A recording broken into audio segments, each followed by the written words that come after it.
Thank you to everyone for joining our webinar. Once again, my name is Uzma. I am the Associate Director for Graduate Recruitment and Conversion at the Faculty of Grad Studies at York University. Thank you so much for taking the time out of your busy day, your busy week, and I hope that you leave this webinar more, rather better informed, and it will be a great way for you to kind of make a future decision. So we're going to talk today. Sorry, just give me a moment.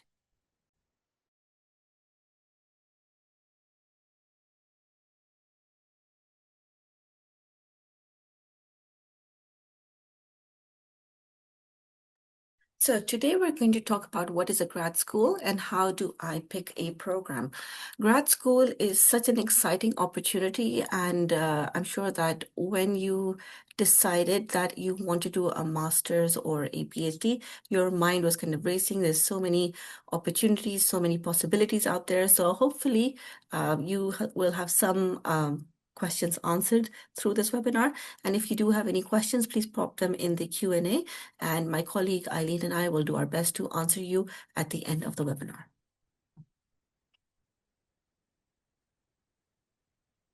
So first of all, let's cover the different kinds of university degrees. So a lot of us have different understandings. So just to clarify the difference between an undergraduate versus a graduate qualification.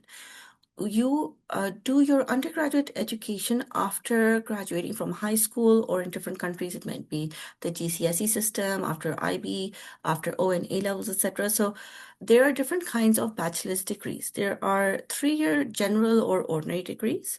There are 4-year honors degrees. And when you graduate, you will be awarded either a Bachelor of Arts, which is referred to as a BA, a Bachelor in Science, which is a BSc, a bachelor's in commerce, which is called a BCom. Then you've got a bachelor's in engineering, which is a BE. So there are lots of different kinds of bachelor's degrees, right? And again, these are done usually after a high school or grade 12 education. Then we've got graduate studies. So there are different kinds of graduate studies. You've got the master's degrees, you've got the PhD or doctoral degrees, and you've got the graduate diplomas, right?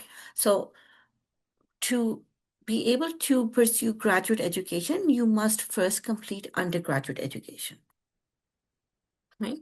So now we're going to go through a few different kinds of master's degrees. So we've got the master's in arts, the MA, the MSc, and there are more, right? So first of all, what is a master's degree? So a master's degree is essentially a graduate program that will focus on kind of advanced studies. You will be looking at research. You will be looking at different areas where you want to focus, something that might be leading on to a larger scheme of studies. Maybe you've decided that eventually you want to go into a PhD or so. So again, there are different kinds of master's degrees. It is essentially the next degree of university education that is available after your undergraduate education. So to clarify, you do need to have an undergraduate to be able to move on to a postgraduate. What does a master's degree consist of? So in general, there are different kinds. Some master's degrees are 1 year in length, some are 2 years in length, and they are usually full-time. Excuse me. Traditionally, they're offered in the following format. So there are coursework only kinds of master's degrees. There are major research projects, and then there are thesis as well, right? So these are the general kind of formats that are available there. For eligibility, now, applicants must hold 4 years honors undergraduate degrees or the equivalent. And, we've got the link, it'll be shared later on in the chat as well. So we've got to be able to check the eligibility, you will be able to see, if you meet the requirements for the program. But this is the general threshold for how to qualify for a master's degree, right? GPA wise, most programs, they do require a B plus or above. It is worth checking the requirements of the program because different programs have different requirements. The B plus is a general kind of threshold that you're looking at. Obviously, the higher the GPA, the better. But again, some programs do have incredibly high GPA requirements as well. So it is worth looking at the requirements of the program that you are looking to pursue postgraduate education in. Now, a lot of people will pursue a bachelor's degree and then a master's degree and then go into the workforce. There is no right or wrong about this. I'll give you my example. I did my undergraduate education. I took a little bit of a break. I wanted to see what is out there in the workforce. Does this kind of fit into my life? How do I feel about this? And then I went into a master's degree. For a lot of people, they have decided early on that they do want to go into research or they do want to go into postgraduate education right after their undergrad education as well. So it really depends on who you are, what your goals are. You might be in the workforce for a year, you might be in the workforce for several years before you decide to return into education. And for a lot of people, they decide that they want to go into the workforce once they are done completely with education, or that degree, that master's degree, or that PhD is the way for them to secure a certain kind of career that they are looking at, right? So now let's look a little bit at what a PhD or a doctoral degree is. So, what is a PhD? So, a doctoral degree is the highest available academic degree granted by a university, right? What does a PhD consist of? So, PhD programs are usually 4 to 6 years long, and they are full-time programs.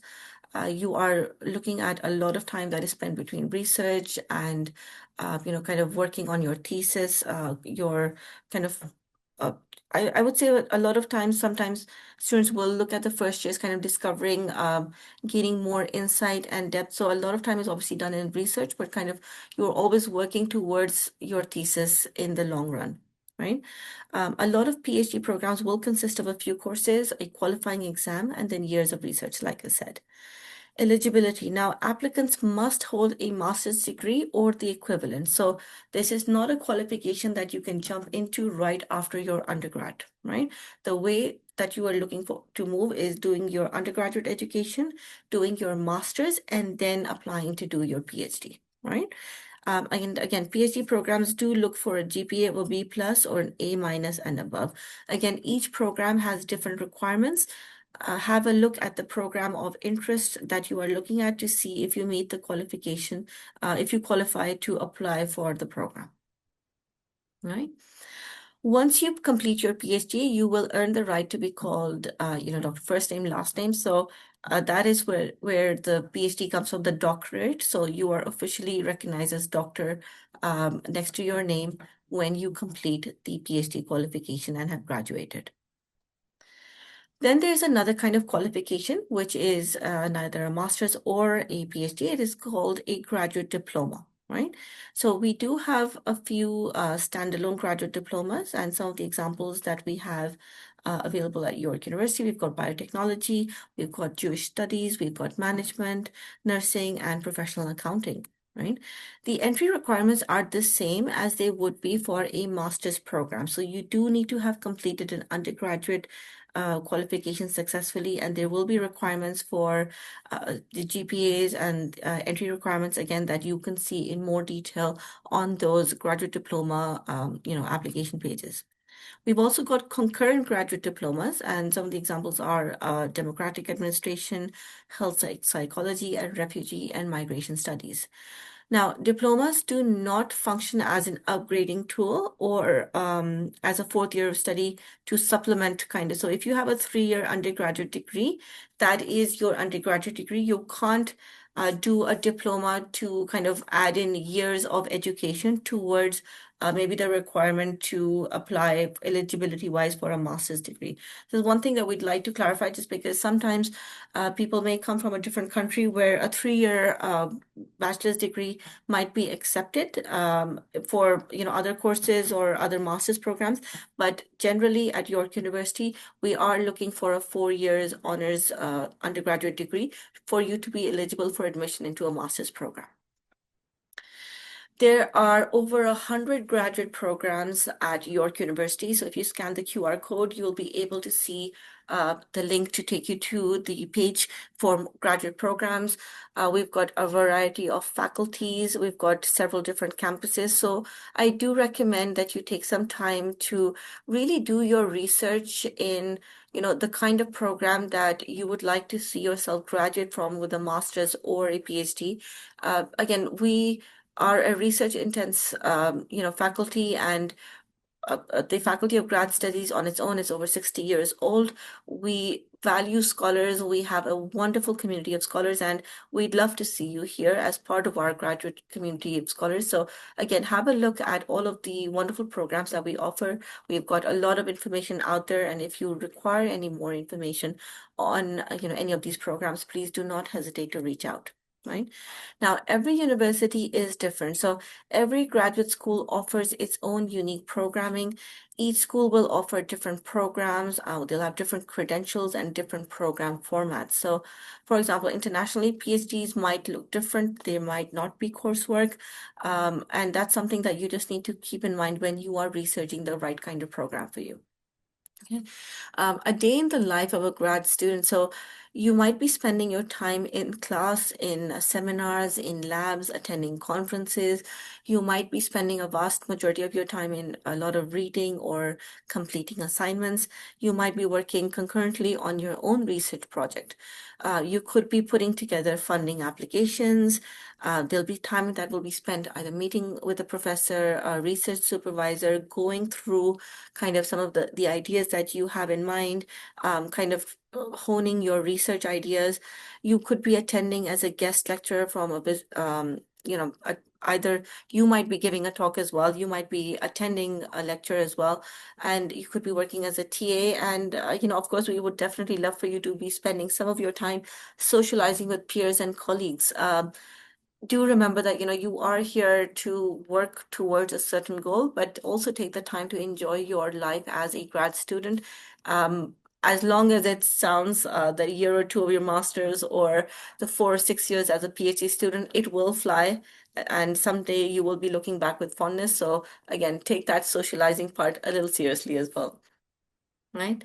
Now, some of the factors for consideration when you are going to be picking your graduate program. Look at your future goals, right? And I appreciate that you may not have this figured out right now. You might be considering several goals, right? You've got your career goals, you've got your personal goals, you've got kind of research goals as well. So, keep your goals in mind and also keep your backup plans in mind in regards to kind of what can I do and how can I get there? Do I want to work first? Do I want to do my master's first? Do I want to do my PhD first? So kind of make a mind map of how you kind of want to go about it, right? So if you have decided on your master's, then kind of look at the research interests, look at the supervisor availability. It's important to have a good match to see if, what you want to research, if you've got a supervisor available or who can best kind of address your questions and point you in the right direction in that realm. Look at the admissions requirements. Do you qualify, right? Uh, are there any exceptions that can be made if, for example, you do not meet a certain part of the requirement? How else can you strengthen your application? All right. And also look at deadlines, right? Have you done everything that is needed to be able to apply in time? Finances, both look at tuition and funding opportunities, look at the available scholarship, bursaries. Do you qualify for funding? If you do, that's obviously mentioned as part of the successful offer that you may receive, but also reach out to the Faculty of Grad Studies. We have a lot of information available for finances and, bursaries, scholarships, etc. Look at all the supports that are available to you at the university resources. We have a lot of focus on the mental health of students. We have a lot of resources to support our students, and don't be afraid to reach out to, capitalize on all of the resources that are available. Look at the program length and the format and how does that work for you? Are you someone who is looking for a more course-based program? Are you looking for someone more independent study? So all of these factors will vary, and they will, be things that heavily decide your decision. For example, if you are a domestic student, if you are an international student, even if you're a domestic student, are you coming from a different part of the country? How are things, different from where you have come? So all of these things will weigh into your decision to kind of pick a graduate program, right? Again, like I said, how will you moving abroad for your education way in? What other things do you need to look at? Do you need a certain visa? Do you need to apply for immigration? Are you coming with a partner? Are you coming with family? All of these things can be addressed, and we do have a dedicated page on the York International part of our York University website to kind of go through immigration and further information that you might need as an international student, right? Again, always be well prepared. Look for deadlines earlier, whether that is to submit a study permit, whether that is to apply online, whether the and the more research that you do, the better prepared you will be. Make sure that if there's a deadline, you're not cutting it too close, you're not applying too close to the deadline. Anything can happen mishap wise. And again, globally, we know that there is a lot of things that are happening in the world that can hamper your application if you are in a certain part of that world. And if you are and have been affected by things that are happening, my heart goes out to you. And, if you are, you've got family that's affected, all of these things can take a toll on how you navigate the the graduate application. So as the more research that you do, the more stable you will feel during any kind of changes that may come, that may affect your graduate application, right? Look at the quality of communication and how you feel when you are kind of communicating with supervisors, with the university, with the program. All of these things will help you determine, which program and which faculty is the right fit for you, right? So how do you research program options? So first of all, look at how your undergraduate program, do they offer graduate degrees, right? That is a key way to see, how can you progress further within kind of academia. Which degree does your current school offer other than that? So if you don't get into that program, what is your backup plan? Is there another area that is of interest for you, right? The best way to kind of go about that is to just research, looking through keywords such as the MA and MSc and see the qualifications that are there. I do recommend that you also look at professional associations, regulatory bodies within your field, and their websites will usually list the graduate programs that they have on offer. And another way to see is to look at job postings that interest you. So if there is a certain career that you are looking at, if there's a certain person that you admire, look at the qualifications that they have, look at the places that they studied at, and that will give you kind of a roadmap of how to get there as well, right? Again, if not just one person, look at several people within the industry. Look on LinkedIn, look on company kind of boards. You will see the kind of education that their employees have, the route that they took. You will be able to see sometimes if that person went into the workforce directly, if they took some time and they did their research prior to, going for a certain job or so. And it's worth also sending a message and asking people that that you admire where they are in a certain place in their career, if they can provide some kind of guidance. And it's always good to speak to people within the industry because again, every industry is going through a lot of changes. Sometimes people will tell you, you know what, I wish that I had done all of my education in one go. And sometimes people will tell you that I wish that I had spent some time in the workforce prior to doing my master's. Again, like I said, everyone has got a different experience. What works for one person may or may not work for you. So take your time in researching how you feel about being in the workforce and then doing your master's or vice versa, right? Ask your TAs, ask your professors about their background, ask for their advice. The best way to be a strong applicant is to gather as much information as you can from people around you, people that you admire or whose positions you think that you'd like to be in one day. And again, then also trust your own gut and look at what works best for you because everyone is on their own unique path, right? I hope that you found this information valuable. We hope that you have considered maybe deciding that York University is the right fit for you in regards to graduate school. Really, we'd love to see you here. And if you do have any questions, please reach out to us. We're we've put some information in the chat as well on how to reach out to us. But again, the better prepared that you are in regards to approaching your application for graduate school, the better you have to see yourself on a path of success, right? Stay updated, follow, like, and subscribe with the Faculty of Grad Studies on our socials. We're putting the information again there in the chat. It's a great way to find out what your school is doing, what your program is doing, application deadlines that are coming up, helpful sources of, things that are happening in the university, webinars that may be taking place. And again, have a look at the YouTube page. We've put in a lot of information. If you've applied already, you might want to have to keep an eye on your MyFile application. Check to see if you are waiting for a decision. If the decision has come out, a lot of programs are now sending their decisions out. If you have received a decision and have been accepted and are going to be accepting your offer, congratulations, and we look forward to seeing you. We will be sending out some information for the next stages as well. But again, any information that you have, please do not hesitate to reach out. And our email is fgsapply@yorku.ca.